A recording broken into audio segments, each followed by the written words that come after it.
Hi, everyone. This is Paul Casey, the Kenpo Karate Hall of Fame educational video series, where we discuss Kenpo, related subjects, systems that interact with Kenpo, foundational things.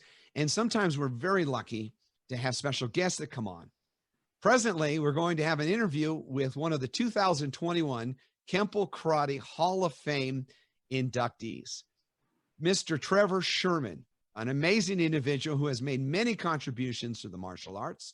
He's created a foundation for other programs and other systems, but they're all related to his knowledge of the martial arts. So we're going to explore that today with Trever. And with no further ado, I am going to go right to him and say, hey, Trever, welcome to the show. Thank you very much. Give us a little bit of background on you, Trever. Tell us about how you got into the martial arts. Sure. I'm from Idaho, southeastern Idaho. I was raised in a place called Victor, Idaho, and then I moved to Preston, Idaho, which is further southeast. And when I was 16 years old, I ran for a student body office, and I got beat. And we were very humble circumstances, farmers and the farm community. My dad felt sorry for me, so he enrolled me in the only kind of karate he could find, because I'd always wanted to take karate. I loved the films. I was a big Chuck Norris fan and Bruce Lee fan. So he enrolled me in a karate school, and it literally changed my life. I wrestled in high school, played a little basketball, but had never, had never investigated the spiritual side of a sport or anything. It was really about just only competition. And when I got into martial arts, I realized that I need to compete with myself. I need to be better tomorrow than I was that day. And other sports weren't really teaching me that. And that's really how it started. I studied for about 4 years, 3 years actually, and then went on a Mormon mission for 2 years, worked with Mexican people, and then came back and then really got serious. I started teaching martial arts to get through college. And while I was doing that, I realized I loved martial arts, and why not do that for a living? I really felt like God wanted me to, well, that was my calling. That's where I did the best I felt. I never felt like I was working when I was teaching. I just felt like I was sharing something that was very sacred and special to me. And having the service background of a mission and so forth, it really resonated to me. So that was a Korean art back then, Taekwondo, and then in the late 80s, early 90s, I was exposed to Kenpo karate, and I just never, I just felt like that was the collegiate karate. That was the academic pinnacle of the martial arts. I just fell in love with it, and just then I started investigating. It was right after, well, right during and after the death of Mr. Parker, and I had a lot of cohorts in Utah who were LDS that had that connection with Mr. Parker. And as soon as I started studying Kenpo, they all like, welcome to the fold, brother. And it was great. I never met Mr. Parker, unfortunately, but his contributions are the reason we're all here, at least in this group. And I can't help but, anytime I see any kind of martial arts or any evolution or any kind of formulation, I really believe that Mr. Parker was the one that really spurned that. And I could be, maybe I'm I just believe that, but that's what it is. So I studied a lot martial arts. I got married in the early 90s, and then that relationship didn't work out. I got a divorce in 98 and moved to Southern California, and that's really when I became serious. And Kenpo was my life. That was everything I did. 24 hours a day. I missed my kids, so I'd fly back every other weekend to Utah, but Kenpo was everything. I just fell in love with it. It was everything I thought about. It was everything I trained. Everything I did at that point in my life was to become a better Kenpoist. I even enrolled in ballroom dancing and began to teach ballroom dancing because I went to a tournament in Ireland. Mr. Downey had a tournament, and we got second place. And one of the Irish gentlemen that was watching the fight said, you got to learn how to lead. You got to learn how to flow with another opponent. He said, if you can dance with a woman and you can lead her around the dance floor, you're going to be a better fighter. And so I got back to the U.S. and enrolled in Arthur Murray and ended up teaching for him. I just loved it. And that was really my life. And it still is. Kenpo is my first love. In about 2003, the Ultimate Fighting Championship was born when I was really thriving in Kenpo.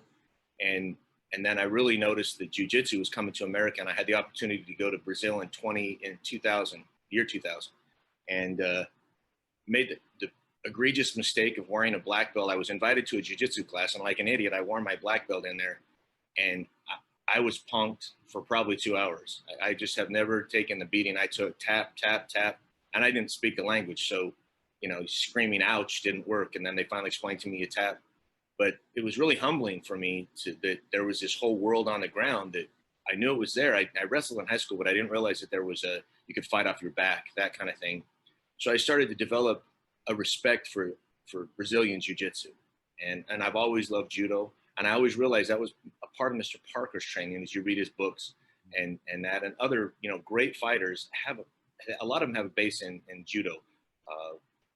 Bill Wallace started in judo. A lot of, Joe Lewis started in judo. And so I know judo is a great art. I didn't really have the opportunity to train it as much, but I know that judo is the base and the foundation for Brazilian jiu-jitsu.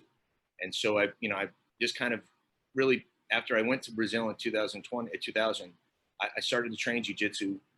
But I really felt like it was disrespectful to Kenpo and my life in Kenpo if I pursued rank in jiu-jitsu. I just felt like that wasn't my purpose. I've never tried to be a belt jockey or a collector.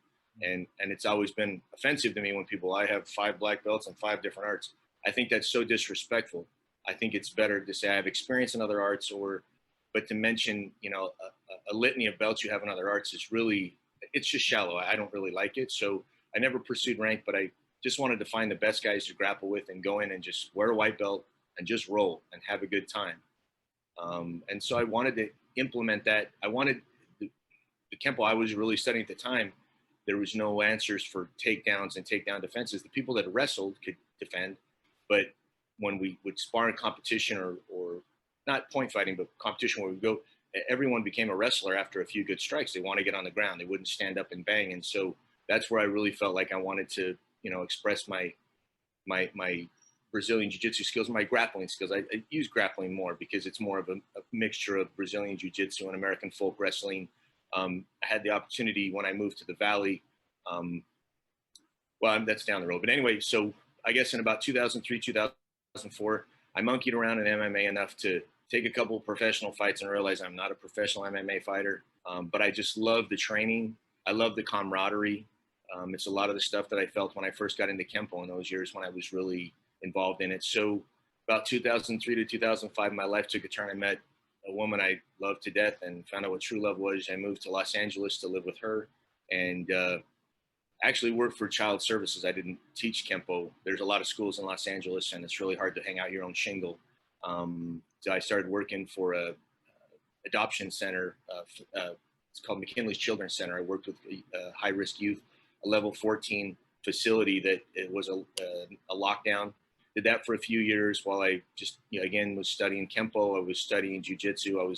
I ran into Peter Cunningham at that time, who was one of Benny Urquidez's students. And Peter and I forged a great relationship, and I still train with him. I love Peter. He's my stand-up guy. If I have any questions about boxing or kickboxing, I go to him. And then about 2008, we moved to the San Fernando Valley in Woodland Hills. And I saw a shingle out for a karate instructor, but it was for kid karate, Dawn Barnes Karate Kids. And I managed her location in Calabasas for about till 2011. So about 5 years, great opportunity. And she's probably the smartest business person in karate. I've never seen anybody. That woman knows how to run a karate business. If you ever want to know how to run a karate business, I've known some of the best, and I don't want to name drop, but she is brilliant. And COVID was really tough on all of us. It was very tough on her as well. But what a great businesswoman, and taught me really how to do karate as a business. Then I left in about 2011, and in 2011, I was training part-time at an MMA gym in Chatsworth, California. I was teaching there, and I was just being an assistant and helping and teaching the MMA classes. And it was owned by a gentleman named Fedor Emelianenko. He's a great martial artist. I mean, mixed martial artist. He's a legend. Nowadays, the evolution of how things pass nowadays, it's just like you're a star one moment and then you're forgotten. But back in the early days of mixed martial arts, Fedor was the man. And I've had a chance to train with him a few times, and just a wonderful guy. And while I was running his gym, James Toney came in 2000, I think it was about 2010, 2011. and asked if he could train at our gym and if I would be interested in being a sparring partner. And I said, sure, why not? I mean, I can't box worth a darn, and he's probably, well, not probably, he's one of the best boxers ever been on this earth, but I wanted to be a part of that training as he evolved and wanted to, get involved in mixed martial arts. And then he signed a contract to fight Randy Couture. James is a beautiful guy. He's my brother. I love him. He's very volatile. And so one training, he fired his head trainer and asked me if I wanted the job. And I said, sure. And it was one of the best, another amazing experience. I got a chance to train him and get him ready for Randy Couture. The fight didn't go like we'd hoped, but it was just a great opportunity, and I loved it. And I realized again that, I have a lot more maturation and growth to go through. And so after that, I opened my own mixed martial art gym, but I wanted to be a purist to the mixed martial arts. MMA is not an art. MMA is a mixture of martial arts. And so with the foundation and basis of Kenpo, focusing on the footwork, focusing on environmental awareness and speed and agility and prowess, with the principles that, speed, that precision always beats speed. And timing always beats speed, and accuracy always beats power. And that's how a smaller man can be in the game. I also felt like as the UFC's evolved and as mixed martial arts evolved, a lot of people are paying homage to Bruce Lee, which they should. He evolved a lot. But I don't think a lot of people understand how much he evolved after he met Mr. Parker and spent time with Mr. Parker. And I that's a story that I get booed and told I don't know anything. Absolutely right on that. Ed Parker was very influential. He brought Bruce down to Southern California, and they spent a lot of time. And you can see the influence of Ed Parker in many of the teachings. If here's an example. Do you ever read the Infinite Insights and all that? Have you familiar? Read them all. Have them all. I use these. You can see they're all worn to hell because I use them always as a reference. And Ed Parker would be the first one to tell you he has some great quotes when it comes to tradition and non-tradition and how you're bound and how you can be unbound. And he and Lee understood that. And Parker understood what it is to fight on the street. He understood what it was to fight on the ground because he was a black belt in judo. He also had his father that taught him Western boxing. When he went to Matosi and then Chow, he learned to take away the sport aspect of judo and the Western boxing sport aspect and start using all the other weapons that are presented by a martial artist. But let's go back and look at your training in Kenpo, which you still use today. I'm guessing you focus on some strong elements of Kenpo, the secrets, as Mr. Parker used to call them, the basics. If you don't have basics, you're screwed. I'm Correct. sorry. That's just the truth. You can flash all you want, but you got to have the basics.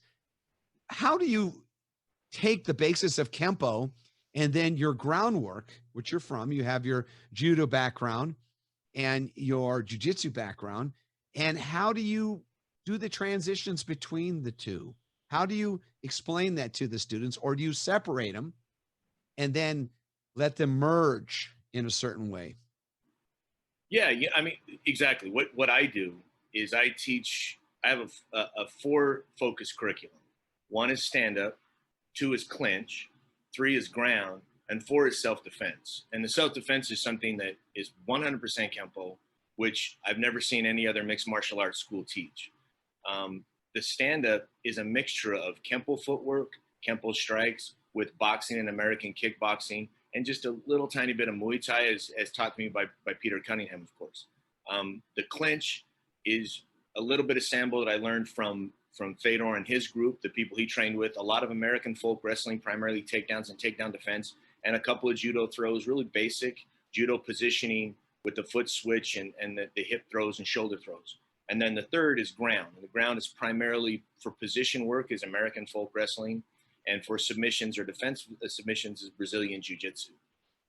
Then, like you said, I try to introduce a stand-up as more of a concept of movement, fluidity, absence when somebody's trying to strike you with precision and timing.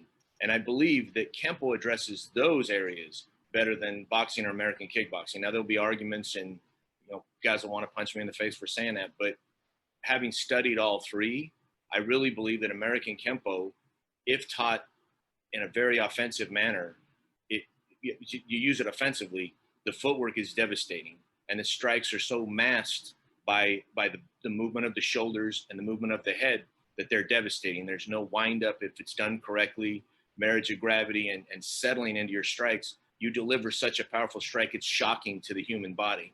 So by taking some of the blocks and some of the footwork from boxing and altering those enough to take the blocks from Kenpo, we're using more of, instead of your palm of your hand or your fist, and using your forearms and using a brushing and circular and sideways movement. It makes these kids, they fight a little different. And primarily most of my students now are kids, especially during COVID. We meet in small groups but most of my students right now are kids. They're kids of privilege. I mean, their parents can afford to put them in a really nice school but it's my little laboratory. And kids of privilege, I only use that word because they come from financial backgrounds. These little kids scrap. They'll get in there and go. And I get criticism for some of the stuff I put on the internet, that I'm letting them hit each other too hard. They're being too rough. We have some injuries, but I'll tell you, I know in my heart that if those kids have to defend themselves, I hope the other kid's ready. I hope they're just the wrong kids to pick on. Female, male, they carry confidence. They carry experience. They've been hit. They've been punched. They've been kicked. But back to what you were saying is, I use the Kenpo as the glue that brings all those together, because I believe that Kenpo offers a lot of solutions that other arts or sports, whatever you want to call them, they don't offer. And so that's where I use the Kenpo. Not as much on the ground, although we do have some fluidity drills that we do with mount escapes and side control escapes and guard sweeps that have, I put my little Kenpo flavor on them. I don't ever say I've created anything. I just think I plugged a Lego in a little different than other people. But I think that what makes me different than the other guys, because now there's mixed martial arts schools on every corner, is that Kenpo is my glue for those components, those areas of combat that I teach. Oh, it's so funny talking to you. I feel like I'm talking to Fray Trejo. Trejo was way ahead of the game back in the 80s when he started doing, because he came from a boxing background. Then he went into full contact, and he had many great fighters, and he believed in that. And, it's sort of funny because some people will look at it and say, well, gee whiz, it's sort of a JKD type of mindset. No, we're all basically, he just put a name to it. If you and I are talking and you say this, a punch is a punch in English, but you say something else in German or Spanish or French or Chinese, but if you don't speak any language because you're a mute, you do this, it still means the same thing. Okay? So I don't believe in that pure stuff. I think Parker was right on it. His analytical study of motion is no question there's there. The universal pattern, the 8 considerations that he used in the martial arts, there's just, it's all there, and you'll see that influence. And so what you're doing is just exactly what he was talking about. And Frank really was big on that. His fusion idea was taking boxing. He took what Ed Parker did, was a Chinese Kenpo, who made it an American, because he believed in American martial arts. That's why we got rid of, Asian terms and titles. And he just, listen, it's a school. I'm a teacher. Okay. He used the educational idea of the thinking man's martial art. And that's why he equated rank not to, Shodan all the way up to Judan. I mean, it wasn't that. He was about, you are a junior instructor, you're an instructor, you're a senior instructor. You go up until you are now a senior master of the arts. Okay. Did he envision all that? Yes. Did he think there would be? Yes. It's in his books. He didn't care about rank. His name was Ed Parker. When you met him, he said, hello, I'm Ed Parker. He called me Ed. Well, Trevor, in all the 2 years I knew the man, for 12, he was still Mr. Parker, even to the last conversation I had. He would really admire what you're saying. And it's true. The transition, we need to understand this, and you're doing the right thing by telling these children starting at early age, because we are seeing the crumbling of a society. We're seeing the disrespect of other people's lives and property and whatnot. So you're going to see more confrontation. We're seeing the defunding of police officers. So what does that tell you? Those people that want to do criminal acts against somebody, and they're going to prey on the weakest elements, your seniors and your children. So now you're fusing American Kenpo, which is amazing because you're using it, the foundation there, the principles are all there. And then you're showing what happens if we get to the ground, because we didn't just go to the ground. We got on the ground because some kind of consideration came about that we just didn't anticipate. It was dark. We tripped. It was wet. We slipped. There was more than one. We got pushed down. So now we're on the ground. What can we do? And that's where your thought process is. Ed Parker says we could do anything we can do standing up. We can still do that on the ground. So how do you deal with the transition part between American Kenpo principles and somebody going to the ground? There's that really gray area. How do you address that? Well, the way I addressed it is I gained a familiarity. I became a student of Brazilian jiu-jitsu and American folk wrestling. I spent times on the mats with some incredible jiu-jitsuists. And please, understand, I don't claim to be a jiu-jitsu guy. I don't claim to be someone that could win competitions and go in and beat anybody up. But I wanted a foundation, so I understood what was their philosophy when they got on the ground. And I'm learning that because that philosophy is evolving as well. The jiu-jitsu that came to America in '93 is nothing like what's on the street corners now.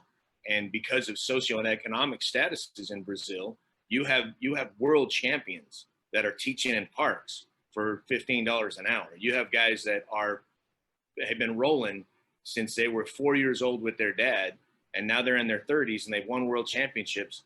And they're doing what you do when you go to a country that gives you an opportunity to work. They're working for their money. They're teaching privates. So you can get top quality jiu-jitsu anywhere. And it's evolving like I think Kenpo did probably in the late 80s, early 90s, how Kenpo had an explosion and it became, in Chile, it became the national art. In Florida, you have more Kenpo schools than any other state I've ever seen. California was huge. So that's what's happening in jiu-jitsu right now. And they're kind of, fighting for their chops. They have the same kind of tournament circuit we had in the 80s with point karate. Now you see that in jiu-jitsu. There's a tournament everywhere and they're packing houses. I think one of the reasons jiu-jitsu is thriving is the same reason that Kenpo thrived at first, is because you walk in one class, you have combat skills. After 2 classes, you have more combat skills. With the commercialization of karate and martial arts, people started thinking about their bottom line. How can I stretch out the belts? How can I make the most money from this person? And I learned that when I got into Arthur Murray School of Dance. How much can I get from this person before I can move them to the next level? Some dance studios, I don't want to get sued or anything, but some dance studios, when you walk in the door, they've got a person that sells you in the back, and you walk in the back and they have a program where if you want to become a next level dancer, they use like bronze, diamond, gold, whatever. It's $8,000. They're selling you an $8,000 package. And then the gift of that is how they elongate that to keep you involved, keep you dedicated to get you for the next 8,000. That's happened in the martial arts where someone walks in and they're selling a program, they're selling a belt, whether they want to admit it or not. They're selling you got to be here for 3 months before you get a belt and it's going to cost this much. Jiu-jitsu is even starting to do it because they have to. Economically, you have to keep your doors open. But the problem with that is that you water it down so much that it doesn't have the same flavor. And I know this because of people like Frank Trejo. When he would tell me, look, when we walked in the dojo, it wasn't about standing in a horse stance and doing 20 inward and outward blocks. We got it on. We got on the floor and we started banging. We started beating on each other. Same thing with jiu-jitsu. They get on the floor, they do a warm up, and then you roll for 45 minutes. Most of it's unstructured. 2 guys just sweating, trying to tap each other, trying to get and I think that that's where Kenpo kind of people have stepped away from it. They've commercialized it. It's become really a rank-based instead of a skill-based system. And unfortunately, when that happens in a martial art, the quality is going to diminish. And it's I understand. You've got economics. How do I pay my bills? And how do I have really competent students? I think that the bridge needs to be gapped on a different level, not through belts and keeping people in. And that's something that I don't really focus on belts in the school. The kids can earn belts as markers of their education, but we don't have time constraints, limits, fast, slow. It's all about skills and abilities. And so if a child wants to come in and they want to learn a good jab cross hook combination with a double leg takedown, you'll get the rank for that when you can do it. And you have to do it about 1,000 times. You can do it 1,000 times in 1 week, 2 weeks, 6 months, but you got to be able to do it. Now, from what I've understood of Mr. Parker, because I never met him, is that's kind of how he did things. It was more of when you can do it how it should be done, then you'll receive the reward for it. So that's where I feel like we've gotten away. And I think that in about 2012, 13, about 2013, I was teaching the mixed martial arts and I was training people. I was doing physical training in the mornings, martial art based training for people to lose weight. One of my clients was a really high-end attorney here in Calabasas. And one morning we got there to train at 6 o'clock and I had been robbed and I didn't have insurance and they had vandalized my property and everything. And I just sat on the floor outside my door and cried. I said, I can't do this anymore. I can't keep, it's the zero-sum game. And he said, look, why don't you come work at my office? Just, be a paralegal. You're smart. You're bilingual. Do some sales for me. And, while you recoup this money. Since then, I work for him full-time and I only teach part-time. And because I teach part-time and it's not how I make my income, that perspective allows me to teach a different way. I can teach what I want to teach, who I want to teach it to, and how I want to teach it. I don't have the constraints of bowing to the masses so I can pay my bills.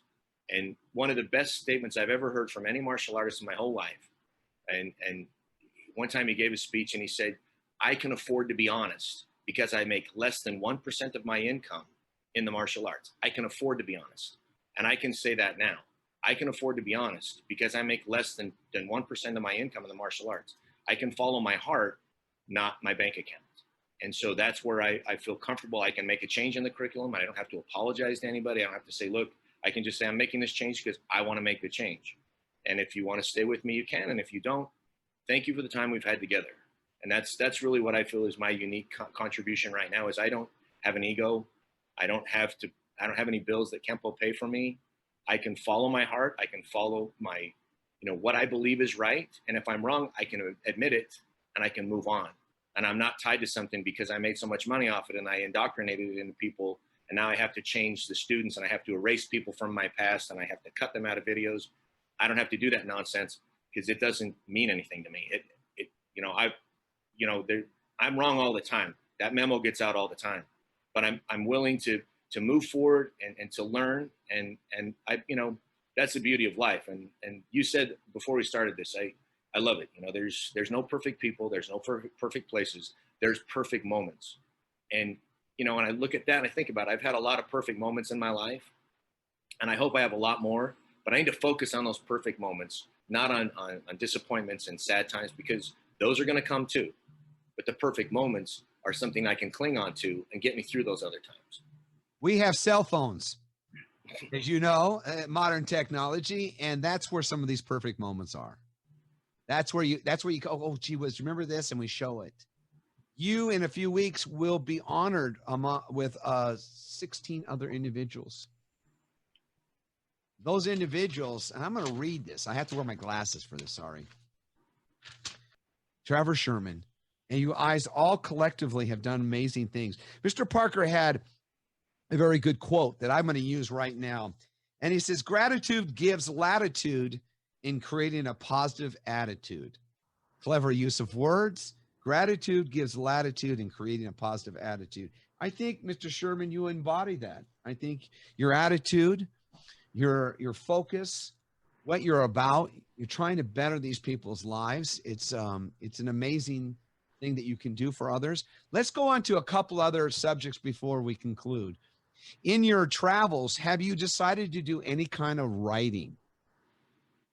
I have. My wife is my wife's a professor at UCLA, and she has written a couple of publications, and she's asked me she's discussed the possibility of me, sharing some of my history and my philosophy. Her master's is in early childhood education, and we're radically different. I'm Idaho raised, and I was raised a very succinct way by my father and my brothers.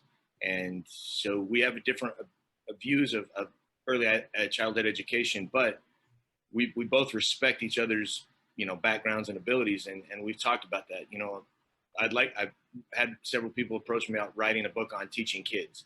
The majority of my career has been working with youth, teaching them, what avenues I use to get my points across. They're kind of, farm related, and a lot of people, they have to shake their head when I say certain things, but that's how I was raised, and that's how I became the man I am. Is the people around me talk straight to me.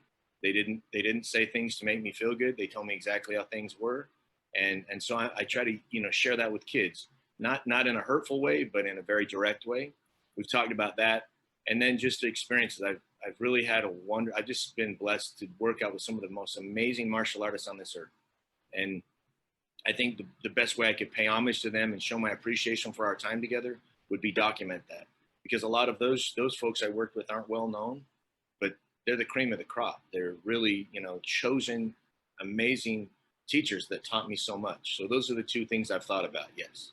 That would be wonderful. And I really encourage you, because that would be another facet of the martial arts under Ed Parker. You're a thinking man. He wanted us to be thinkers, not to be just doers. He gave us a system, roughly, which, it was obviously one of a commercial value at some point.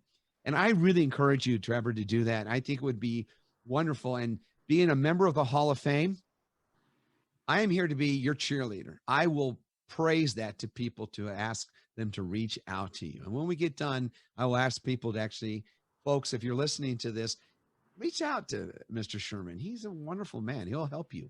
He'll tell you. He's pretty direct, and that's good. So what is the future for Trever Sherman? What is your future 3 years, 5 years, 10 years from now, sir?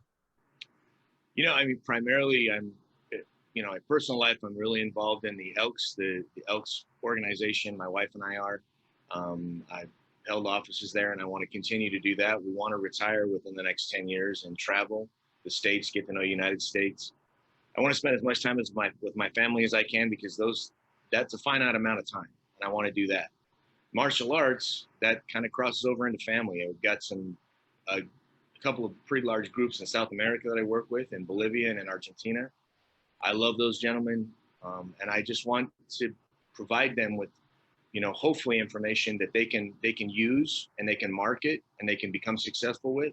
Because if you have someone you care about, and you have something of value, you want to share it. I want to continue my relationship with Mr. Hebler. Again, time is finite. I want to get as much time as I can with him, with our group, Dave Prosser and Gary Wilson.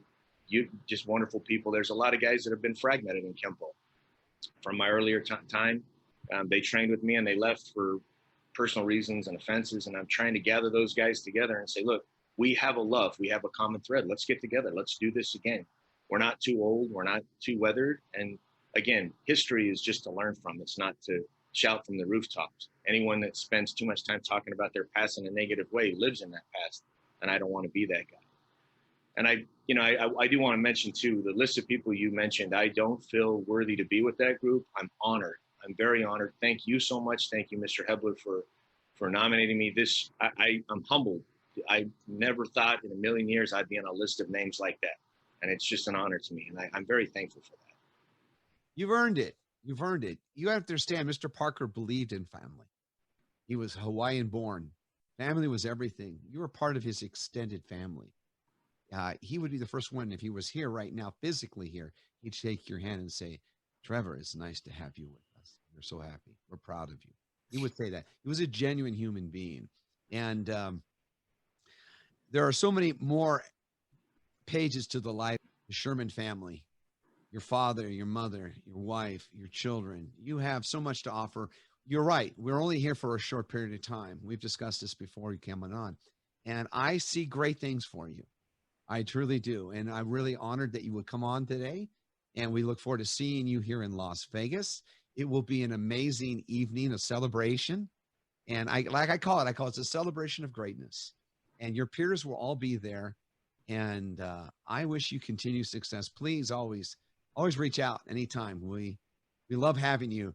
So on behalf of the Kenpo Karate Hall of Fame educational video series, my name is Paul Casey, and we're thanking their 2021 Kenpo Karate Hall of Fame inductee, Trever Sherman. We look forward to seeing you in Las Vegas, sir. Thank you very much. Salute. You have a great day.